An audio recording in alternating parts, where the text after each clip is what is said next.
Memo to Mark Zitface Zuckerberg, aka Goodwill Hoodie. Facebook, the company that you stole from the Alpha Dog growing twins at Harvard. That Facebook has made baby boomers the laziest grandparent generation of all time. Lifting a finger is liking a picture on Facebook. Georgetown University apologized for slavery. Apologize for not motivating Allen Iverson to pass Mo Money Management 101 from do-rags to riches. Hey, fellow New Yorkers, about 3 years ago, do you remember the Statue of Liberty going dark? At the time, all I thought was great. Putz-face de Blasio forgot to pay the Con Ed bill on time again. Bird Brain Bill de Blasio made a Colin Kaepernick trip to Rikers happen not too long ago. So de Blasio's son Dante, his biracial son Dante, in order for him to get a social justice street cred at Yale for Christmas. Fake news fro Colin Kaepernick is such a poser social activist. I've never seen a biracial afro that large before. Slash from Guns N' Roses tried to grow out his fro, and it was a total flop. Lenny Kravitz could never make his fro bounce that way. Do you guys remember when it took Hillary Hammer Time Cankles 5 times to get her MetroCard to work? By try number 5, Hillary Hammer Time Cankles said to herself, "Black people are watching. You know, super predators. You can do it!" Trump has ties to Russia. Duh, most mail-order bride owners do. Trump has a weird handshake. Hillary. But New Yorkers aren't afraid to show real emotion. Obviously, Hillary Hammer Time Cankles deleted that memo too. My wife, calls me sexist for making fun of Chelsea Clinton. But that's an unfair smear, ladies, because Chelsea Clinton is not even ugly anymore. Plus, I think Alyssa Milano is a divisive, annoying twat on Twitter too. And for Hillary to claim that those 33,000 emails that were deleted, to claim that they were all yoga related, is a stretch. Oh, that's right. The other emails that were hammered to pieces were, what did they do? They were detailing funeral arrangements in the woods in case Chelsea Clinton's fiance decided to increase his asking price at the last second while walking down the aisle. After the first Women's March on Washington, my mom calls me up and says, "Did you have my granddaughter watch the Women's March on Washington?" And I said, "Yeah, Mom, I had your granddaughter of 4 years old watch the Women's March in Washington wearing nothing but a full-length burqa to see that she's got nothing to bitch about in comparison." Also, Mom, your granddaughter's finally learning how to read, so the last thing I need in my life is for her to watch the Women's March on Washington and try to make out one of those signs on TV saying, "Dada, what? Pussy Power?" Is that a new show on Amazon Prime? This is my impersonation of Chris Matthews at MSNBC. And for those that have been living under a rock for the past 5,000 years, Chris Matthews has been accused of sexual harassment. Just because he works for MSNBC doesn't absolve him of any Me Too accusations either. So this is my impersonation of Chris Matthews at MSNBC, harassing one of his chestier new interns. That's some Yanta breath from Long Island, from the Five Towns. Here we go. This is Chris Matthews. "Eating out Maddow counts as your lunch break, babe." Al Franken. You guys remember Al Franken, right? Pussy grabbing eluded Al Franken because he's only 4'2". Obama wants kids to chill on the selfies because only a community organizer that beat Mitt Romney once is entitled to full-blown narcissism. Has Obama taken credit for birthing the Me Too movement yet? Because so many elite rapists like Harvey Here Comes Weinstein were exposed under his watch. And this is my impersonation of Thanksgiving at the Obamas this year in Martha's Vineyard. Obama says, Malaya, you barely touch your tofurkey. And Malaya says, Daddy, why did you let me intern for Harvey Weinstein again? And Obama says, Malaya, Michelle was your chaperone on the set. And that fat Jew couldn't pin down Michelle if he tried. And you always hear, oh, Trump, Hitler, this and that. Obama's the one who loves Hitler. He wishes he was that organized. Mass extermination of all of his Lower East Side critics or those at Fox News criticizing his nuke gifting Iran deal would be a gas. Obama, not too long ago, compared President Trump to Hitler. How original. Without Ben Rhodes to write him speeches anymore. Obama's slipping, falling, and can't shut up. And enough with the fake Hitler hysterics, Obama. Sequels never live up to the original. Rolling Stone dismisses Pedogate, Pizzagate as a mere right-wing driven conspiracy theory. Rolling Stone hides their defiant dickheadedness less than Michelle Obama. True story. A hairdresser in town here in Croton Falls, where I used to get my beard trims. Not too long ago, he confronted me outside a salon and says, "You're not allowed back here." And this is because I used to make fun of Hillary when I was there and get lots of laughs. The people that trim my beard love me. So he goes, "You're not allowed back here." And I said, "More Hillary jokes for the road then? What difference does it make?"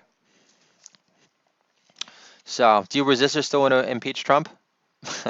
No offense, but you're screwed when all you got is hashtags, Nazi smears, and a past collusion case involving Russians and so-called golden shower tales involving Russian blackmail that have less legs than Lieutenant Dan. This is a piece called What Gen X Parents Understand, published in the Goodman Project not too long ago, and a really great chapter in Control Me Kids Comedy, A Love Story. Our generation is responsible for the internet garbage heap it's become. And although he gets credit for Facebook, no one ever calls Goodwill Hoodie Mark Zuckerberg eye candy either. Mark Zuckerberg must be a puppet of the NSA because he's granted baby boomers the means to spy on their offspring from afar without having to adjust from their spacious self-lifestyle away from MSNBC. The only reason Generation Xers don't pull the plug on our Facebook accounts is because Mark Zuckerberg made Americans too lazy to produce a photo album for our kids, let alone from our wedding 8 anniversaries later. I'm not going to read this anymore. So, because I'm reading lines, there was this editor at the Goodman Project who would work with me. Her name was Kara Kennedy. Nice girl, smart girl. But, it still kills me that I had this one piece called Disorder in the Dollhouse. And it was, caused by the controversy about Kevin Hart making a joke. It was an old joke on Twitter. It was about discovering, the premise was, if I learned that my son was playing with dolls, I would break the dollhouse over his head. So, typical, deflective, homophobic material. I'm not saying just because you don't want your son to be gay means that it's deflective and homophobic and that you're projecting. But, it had inspired certain lines. And then in the end, he had backed out of hosting the Oscars, which I thought was a real pussy move. I mean, that's a golden opportunity. I mean, only Chris Rock, it's the only other black comedian that ever hosted it last time I checked. And, Kevin Hart was really, his star was really soaring back then. It was before the car crash. And I thought it was a real blown opportunity. And, he could have become the Black Billy Crystal. And I remember I had this one line saying, if I discovered that my son was playing with dolls, I definitely wouldn't quit the job of hosting the Oscars at the last second to downplay my ties to the hip-hop gay mafia. So they published this piece, The Goodman Project, and then I found out like on Christmas Day that they had taken it down, and that really sucks. And then also to learn, and then to get like an email back from, it was someone high up there, and they said, well, like, we don't know what side you stand on, and that still burns me. I mean, A, why should it make a difference? Because we're in America. And B, if the material is great, who gives a shit? And C, just to be clear for any new people tuning in, what side am I on? I'm on the side of truth and justice. And for the past 3 years, my people say, oh, well, all this ranting and raving, hasn't put food on our children's table. Without a doubt, yes, I agree wholeheartedly. Meanwhile, I'm like hounding people to reach my LeVar Ball die camp writing sample Bleacher Report. I'm thinking, okay, well, Time Warner owns them and CNN, and I mean, I have no idea if people are, scrubbing social media, looking for your political leanings.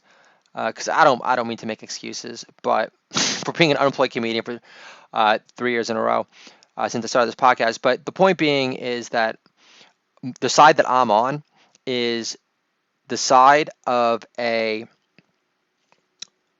wife. She says that true justice doesn't exist, and I disagree wholeheartedly because Donald Trump did become president, and he did become president to drain the swamp. Everyone knew Hillary was crooked. Everyone knew that Obama had, weaponized the deep state. You would think that people would understand that right now in terms of the illegal spying against the Trump campaign. They know basis for doing so. The only basis was based on some, bullshit, Russian hooker, uh, made up tale that was, leaked to BuzzFeed, and which makes no sense because why would Trump ever pay two hookers to pee in themselves, knowing he's a notorious germaphobe? And plus, I always got the impression that his first wife, Ivana, was more of a pearl necklace type. So, and this guy, there's this special prosecutor that named John Durham that all of the like hardcore Trump supporters are praying, for him to really deliver the hammer of justice. Because, I mean, whether it's Trump or any other president, there should be no other president that ever has to endure this relentless assault on justice that's been coming from the media, the deep state, Hollywood, all this misinformation. We're talking about a president who's working for free. Americans love him for fighting back twice as hard, and these people have done everything in their power to all these lies and smears. They've done everything in their power to try to overthrow the will of the American people.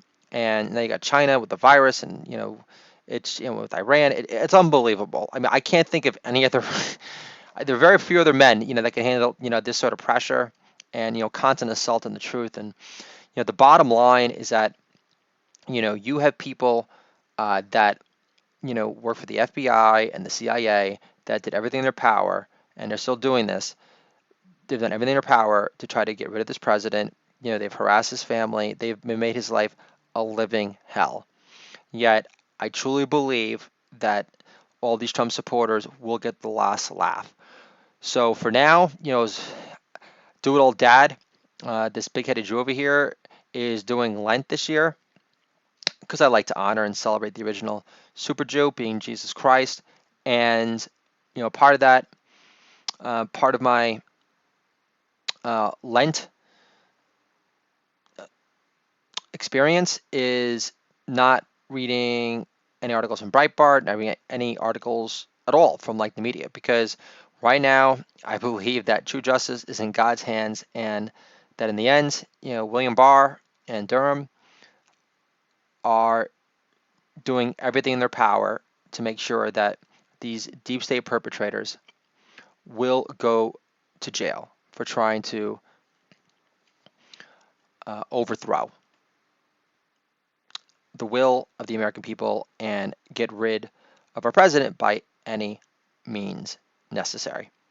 So, and I know it sucks that I'm losing all comedic flow whatsoever, but there's nothing more that I want for America than for like the real evil and for the real crimes to be exposed. And because nothing's going to change, and we won't be America we won't be that gold standard of justice if this internal coup is not punished. Because it's just like in New York City. These schools, like in Queens, you got people smoking weed all the time, starting fights, and there's no repercussions because it's impossible to get a kid suspended, and people need to fear the smackdown. And I believe at the bottom of my soul it's going to happen. Although I have to be honest, there are times where I doubt it. But if either you're going to be a true believer or you're going to be a faithless hedonist, and I'm not prepared to make that deep dive 3 kids later, knowing what endless joy and sunshine they provide me just yet. This is a piece concerning the fact that we've completely eliminated any sort of comedic thrust to this podcast. I'm going to read a poem. Isn't Dual Dad does jokes. It's called Shoulder Rides on the Shoulders of Funny Giants. Why are your eyes still bugging in comedy heaven, Uncle Bernie? That being Mac.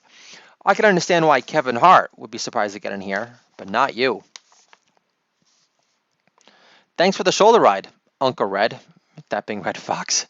I wouldn't be able to see Wilson Pickett bring down the house at the Apollo and Comedy Clown Heaven with so many afro clouds obstructing my view. Looking good, Freddie Prinze Jr. You look well rested for a change. Did you really shit on the bed during your druggy drunk years with Jessica Hahn, Uncle Sam? That being Sam Kinison for you Millennial Musketeers. I have no idea what the hell I'm talking about. This is Sam. When you open for Bon Jovi at Giant Stadium in front of 85,000, it's all downhill from there, kid. Still the funniest 2 minutes of all time. It's up there, is Sam Kinison's cameo on Back to School. On the Mark Maron podcast, Obama said you were his favorite stand-up comedian, Uncle Dick, that being Dick Gregory. And Dick Gregory says, he really wanted to say Flip Wilson in drag, right? Joan lives. I'm not taking magic mushrooms to see we're all interconnected as one Hicks, that being Bill Hicks. Just tell me another funny dinosaur bit. My big sister likes dice better than you. Who wears a robe to Hershey Park, Rodney? That being Dangerfield. Rodney says, kiss my giant ass, kid. I made Back to School. Show Uncle Rodney some respect. Things are different in Comedy Clown Heaven now. I remember a long time ago, my wife said that I was sounding like Ronnie. It was a very proud moment in my life. And it really pissed me off. I read not too long ago about Joan Rivers saying Rodney was classless. And I mean, Joan was great, but I think Rodney was on a different level and was more innately funny. Although, reading his biography was like a total bummer. I mean, he just wasn't happy. Despite all his success and the fact that he had his own personal workout space at Dangerfield, and he was able. He opened that club to be an involved Stay at Home Dad. I cold called his daughter, tried to get her to be the first interview in the Dual Dad Year podcast. I wanted to share that story because he had rejected a residency in Vegas, which I think is a beautiful thing and a great story I wanted to get into. But I also learned about that sister and how Ronnie back in the day, that's pre-YouTube, and they were very protective of their material. And there was some documentary on him, and she was the only one that Rodney had given that material to, and she betrayed him and violated his trust and gave that material to Comedy Central. I'm almost positive she got some ducats for it, and I don't even know if they ever spoke again. So I don't know what the exact situation was, but I mean that must have been a brutal moment for Rodney. He had no relationship with his parents really. Felt very unloved. So, I totally, get, the desire to, get love from strangers when you don't feel, truly loved and appreciated, from your own parents. I totally get that. And, regardless if they didn't, beat you or freaking rape you as a kid or raise the rod. But, now, I really question, my insatiable desire to, entertain strangers. I mean, I like to get laughs and tell stories. I'm thinking moving forward, this year, I still want to get into Montreal Comedy Festival, but I'm gonna am I gonna do jokes? Yeah, but I want to Focus more on like mini stories with like punchlines in between. And I think that could be, very effective. Because the thing is, I could bash Obama and Hillary, and I know the jokes are funny, but it's just going to disrupt the flow, and I'm just going to get infuriated when people don't laugh. And until people go to jail, people aren't going to, see the the weightiness of my awesome, hilarious truisms. And I want to achieve that perfect killer set, and unfortunately, I just have all these other forces and influences, working against me, and all this, what do they call it, confirmation bias. So I'm now really regretting how I'm sitting down for my podcast instead of standing up. I wanted to share a short story. I wrote it some time ago. It was after my TV writing break at VH1 Classic, and it's what you would call a piece of short flash rock and roll fiction. It's called Knock on Axl's Door, and Obama really did ruin everything. I have to hear about how Nikki Sixx is a snowflake side now. No, you don't, Nikki, okay? I used to read in Circus Magazine about you throwing around Axl Rose like a freaking rag doll when they used to open up for you, all right? You were the farthest thing from a freaking snowflake.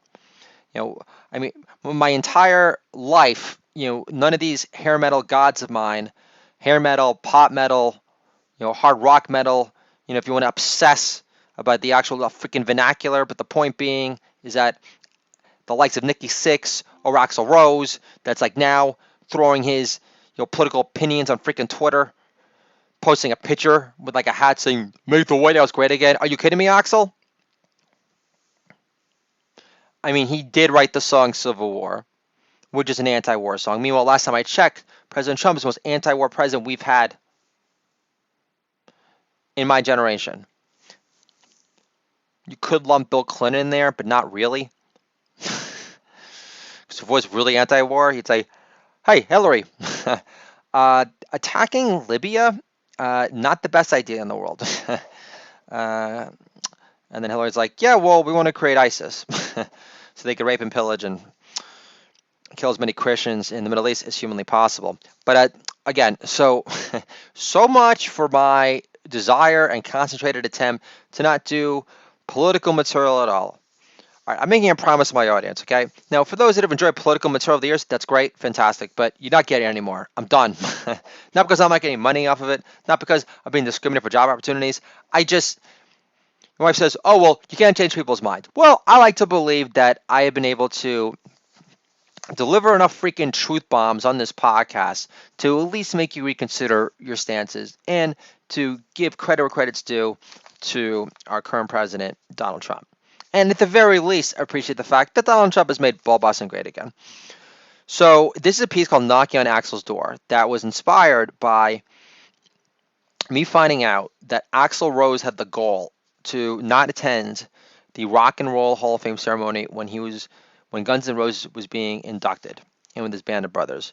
Now they're all kumbaya, they're making $1 gazillion, touring, but people forget back in the day, Axl, in so many words, said "fungu," and that pissed me off. I love Slash. I met Slash when I was in LA. He was super cool. Made some joke about us being, biracial members of the tribe, and I don't remember what I had to say.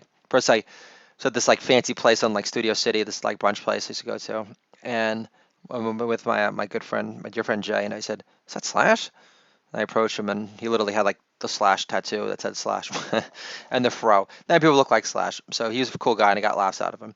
So this is for you, Slash. This knocking on Axl's door. The Lizard King, Jim Morrison, is getting fitted for a new pair of leather pants, which has been a regular occurrence since he lost his... I can't read this. I'm not in the mood for it. I'm sorry. Just like reading short stories to you when I could be working on like my novel right now and start, developing my character list for Crazy Good Data. That appeals to me more. I got to be honest with you. Baby's sleeping right now. Wife's going to be home soon. Sun's going to set. Got to do prayers for Shabbat. So instead, folks, I'll refer you to DearDada.com, and you could read knocking on Axel's door. It's a beautiful thing. And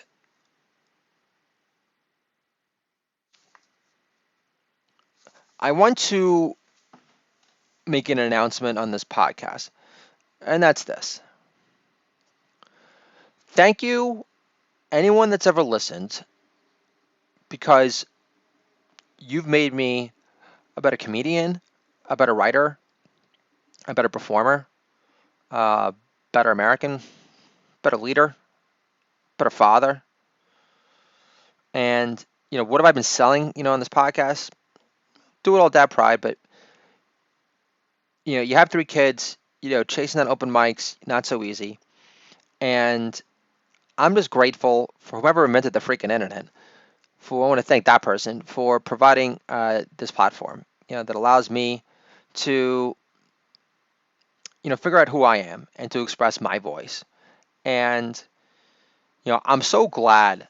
I always say, Obama like ruined like the entire like sphere of freaking entertainment in my life. And what I mean by that is, people that I've always like revered and looked up to, the Neil Young, Axl Rose, Albert Brooks, a lot of great entertainers, and Nikki Sixx, and what's Bob Seger. What's so upsetting is that this resistance against Trump. It's really just revealed all these entertainers that I always idolize. I know it's not. God makes it very clear. Don't worship false idols, and so like I'm glad this happened because it just reveals how petty these entertainers are. They were never really that political before. They can't stand that they're not the biggest voice in the universe, and like not even close, and they can't stand the fact that they're not as beloved. And I just this entire like the fact that all these people can act elitist. I mean, last time I checked, Trump graduated uh, from Wharton. That's the best business school in America. Pretty high IQ. Made 3 billion. Did he have some startup money? Yes. How to succeed in the rough and tumble world of New York real estate? You're dealing with mafioso figures, and it is not easy. But forget all that. He's just so funny. My kids are always so nice. Whenever I say Trump's so funny, they say, "Daddy, you're funnier." I said, "Thanks, kids." But I believe like the best thing about that movie, Funny People, was like that one scene with Sandler, and he goes, he's talking to Seth Rogen. He's saying like, "You're all a bunch of pussies. We'd be funnier than you because if we weren't, we get hit in the head with the baseball bat." And I think that was a very like true line, and 'cause it's really hard to compete with people that grew up in a more rough and tumble existence. Like the Dices and the Adam Sandlers and the Donald Trumps of the world. And so when it's all said and done, Lord, I am happy that this the so-called resistance has revealed my past heroes in entertainment. To be not like these great, admirable like human beings in the end, because for them to portray President Trump as this dictator, fascist, fearmonger, it was just ridiculous. I mean, everything he's done for all of his policies, they've all been directed towards making our country safer and more prosperous. And if you can't get behind that, then you suck. And you're not as funny, you're not as popular as you thought. Sorry. So thanks God for revealing Hollywood for being fake news deep, and fake news special, and for making me realize what is really important to me, and that's to make my kids proud and to continue doing me, and to no longer care about the loving embrace of freaking Hollywood or the freaking Bleacher Report. So Lord, if it's my destiny to sell homes, I will, and write books because I channel you, and I'll be in the driver's seat, and I can let my imagination run wild, and I know there will be an audience for it, and I plan on writing the Great American Jew Novel It's going to be super colorful. It's going to be ultra New York. It's going to be totally unapologetic, and it's going to be phenomenal. It's going to be poetic. It's going to be heartwarming, in your face, laugh out loud funny, and I'm not going to die a satisfied man until I have some reviewer point out the fact that I could write fucking circles around blah breath heralded writers such as Philip Roth. I don't know when I'm going to talk to you guys again. I have no idea. You've been wonderful. I love your attention, but I got to write this freaking novel. My birthday is around the corner on April 18th. This podcast requires, a lot of focus, heart, and attention, and I need to be focused on finishing this book. So when I finish the book, I'll check back in. But I don't mean to sound dismissive. Again, thank you from the bottom of my heart for pointing out to me without actually verbalizing it what I need to do. And for all the people out there that think, oh, well, I like the podcast, but I don't like the stupid political rants. Okay, that's fine. You want to continue to feel smug superior in your atheist, godless, world. Be my guest. But you know, again, they say gratitude is a sign of noble souls, and uh, and I think that if only more people can give shout outs and show appreciation for the good in their lives, they wouldn't act like such elitist pieces of shit scumbags that you want nothing to do with the rest of your life. Have a wonderful weekend. Shabbat Shalom. And I will talk to all of you eventually soon.